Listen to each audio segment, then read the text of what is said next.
रात्रीच्या जेवणासाठी छान अशी ही चमचमीत अशी तोंडली आणि बटाट्याची भाजी तयार केलेली आहे।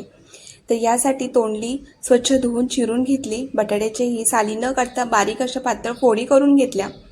आता कढई गरम झाली आहे, गरम कढईमध्येच तेल गरम करत ठेवलं। तेल छान असं तापलं की यामध्ये जिरं, मोहरी, आलं, लसूण, खोबरं याचं खलबत्त्यात कुटून घेतलेलं ओबडधोबड असं हे वाटण घातलं आणि यामध्ये कांदा छान असा तांबूस रंगावरती परतून घेतला।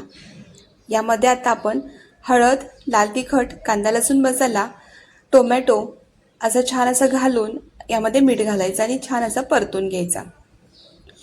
टोमॅटोला तेल सुटलं की यामध्ये आपण घालून घेतलेले आहे चिरून घेतलेले बटाट्याचे काप आणि तोंडली आणि ते पुन्हा 2 ते 3 मिनिटांसाठी परतून घ्यायचं। आणि यामध्येच आज मी घातलेला आहे कारळ्याचा कूट। कारळ्याचा कूट घाला, भाजी खूप छान अशी तयार होते। आता यावरती कढईवरती झाकण ठेवून त्या झाकणावरती थोडंसं पाणी ठेवून सुरुवातीला वाफेवरच ही भाजी अर्धवट अशी शिजवून घेतली। आता यामध्ये आपण थोडंसं किंचितसं पाणी घालणार आहोत, कारण की भाकरीसोबत थोडी ओलसर अशी भाजी असेल तर खाण्याला खूप अशी छान मजा येते। मग यामध्ये आता सुरुवातीला मी थोडंसं पाणी घातलं आणि पुन्हा एकदा 2 ते 3 मिनिटांसाठी याला वाफ काढून घेतली। भाजीचा खूप गाळ करायचा नाहीये।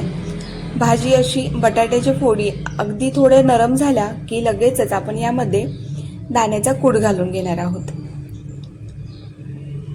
ही पहा, 2 ते 3 मिनिटांसाठी पुन्हा आपण वाफ काढून घेतली।